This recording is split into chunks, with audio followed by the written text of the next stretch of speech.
Meet the drone builder turned pilot, who invested millions of his own pesos to build a personal flying vehicle based off of drone technology.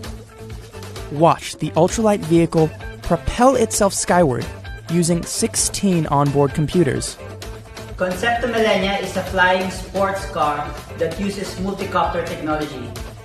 He claims to be the first person in the Philippines with a car capable of vertical takeoff and landing, and the inventor of the smallest flying car in the world. I've been piloting drones for almost 10 years now. But flying on something that you created is just a totally different experience. It's just a dream come true.